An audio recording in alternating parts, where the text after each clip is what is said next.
How you doing, guys? This is Joe, and I'm here with the first edition of Rants of a True Professional Wrestling Fan. I decided to change the name from Long Live TNA to Rants of a True Professional Wrestling Fan because, you know, I'm not here just for any one product. I'm here as to critique and talk about any wrestling product in general. And what I want to talk about today is WWE's No Way Out pay-per-view coming up. People are saying, this pay-per-view is going to be great. Oh, this pay-per-view is going to be great. This pay-per-view is so predictable, it's not funny. Let's go over it here, shall we? First match is going to be Ric Flair versus Ken Kennedy. In the storyline, the saga that continues, where if Ric Flair loses, he's done wrestling. You honestly think that Ric Flair is going to lose at No Way Out, the pay-per-view before WrestleMania, where all the big events of professional wrestling happen? You think it's going to happen at No Way Out? It's probably going to happen at WrestleMania, the biggest stage of them all. So, this match is just a time killer. I mean, I like both athletes, don't get me wrong. I think Ken Kennedy's the future of the WWE. Ric Flair, I got all the respect in the world for the guy, and I thank him for everything that he's done, for busting his butt for as long as he has, just for us fans. Ric Flair, thank you very much. But if this one's gonna be this one's predictable. Alright, the second one, Chavo Guerrero versus CM Punk for the ECW Heavyweight Championship. Chavo, please get out of the ECW title picture. You do not belong there, and you shouldn't be put there. I like Chavo Guerrero once again, but he is not a credible ECW World Heavyweight Champion. It's not believable. I mean, for this to have been believable, Chavo first would have had to have a run with the United States Championship or the Intercontinental Championship, one or the other. And second of all, he'd have to not just come to ECW out of the blue and win the title. He'd have to be there for a few months. He'd have to have some matches under Extreme Rules style so people would get thinking, he is a little hardcore. You know, Chavo, as good of a wrestler he is, I didn't know he was that hardcore. I mean, he's following the footsteps of Uncle Eddie Guerrero. Rest in peace, Eddie. But it's just the way that they brought him into the ECW title picture is not believable, and it's not credible for a good storyline. So it'll be a good match, don't get me wrong, but the story behind it is not strong enough for people to really care about this match. The next match, the Elimination Chamber between Undertaker, Finlay, MVP, Big Daddy V, did I say it? No, Great Khali, and Batista. Sorry about that. Who do you think's going to win this one? Alright, let's do this by process of elimination. Big Daddy V, hell no. Great Khali, heck no. Never. Forget I said it like that. MVP, ain't gonna happen. United States Champion. Finlay, involved between McMahon and Hornswoggle. Batista, he can't get into a fight with Edge because as long as Edge is world champion, he can't fight him. That's the stipulation that happened a few months ago. So by process of elimination, it's gonna be Undertaker.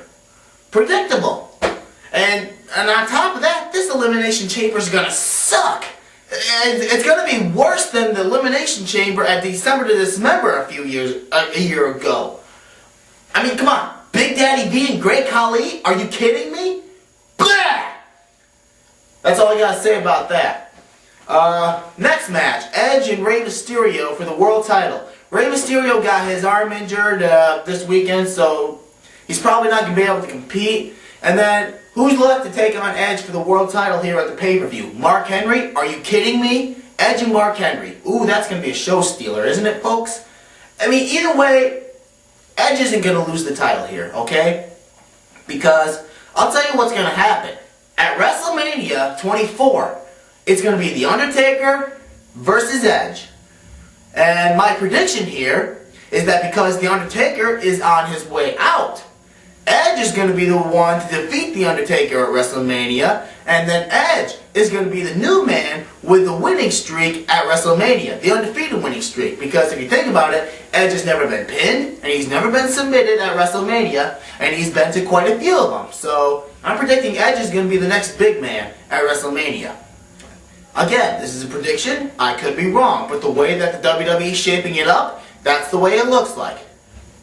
Next is going to be the Raw Elimination Chamber. Again, it's going to be a good match, but it's predictable. Let's go over it, okay? Process of elimination. Jeff Hardy, Intercontinental Champion. So not. He's not going to be it. Umaga, yeah right. Chris Jericho, he's going to be feuding with JBL probably at WrestleMania. That feud's going to go on, so he's not in the world title picture right now. JBL, vice versa with Chris Jericho. Shawn Michaels, main evented WrestleMania last year. So by process of elimination, and by watching the Raws of the past, with the way that they're building this up, the winner's going to be Triple H. And then he's going to go on to WrestleMania and to face the winner of the main event of No Way Out, John Cena or Randy Orton. Now, one of two things is going to happen between John Cena and Randy Orton at No Way Out. One, John Cena's going to win the WWE Championship, and at WrestleMania 24, it's going to be John Cena versus Triple H for the WWE Championship. Again, are you kidding me? And TNA lacks creativity. Yeah, right. This is, real creative. Main event repeat of WrestleMania 22. Ooh, wow. I'm still looking forward to that again. Number 2, Randy Orton's going to get himself disqualified.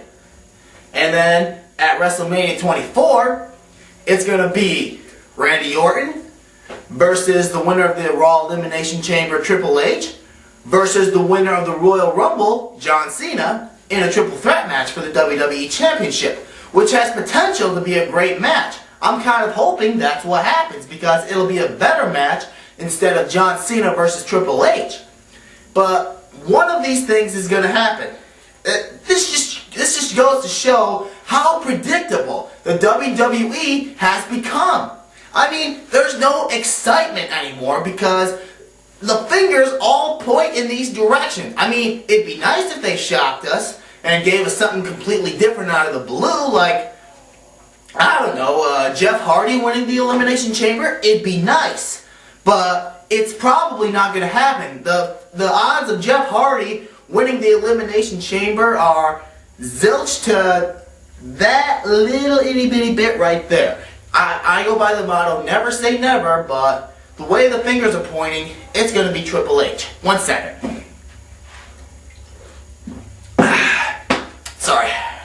Got a little sore throat, but you know, this goes once again to show how predictable that the WWE has become. There's nothing to jump up and down about. There's no more shocking moments. There's nothing that can be defined as a big moment in the history of professional wrestling in the WWE. So, why are you going to spend your money, $40 in fact, on a pay-per-view where you can pretty much guess what's going to happen? Same thing with WrestleMania 24. I don't know what the card's going to be so much, other than the couple that I predicted, but you know, I predict that Edge is going to win at WrestleMania and John Cena is going to win at WrestleMania. So why would you spend your money when you know what's going to happen? I mean, it's just too predictable for me. And that's all I got for this. You can go ahead and order No Way Out if you want, but I'm not gonna. You know, that's just, we pretty much know what's gonna happen. So, alright, peace.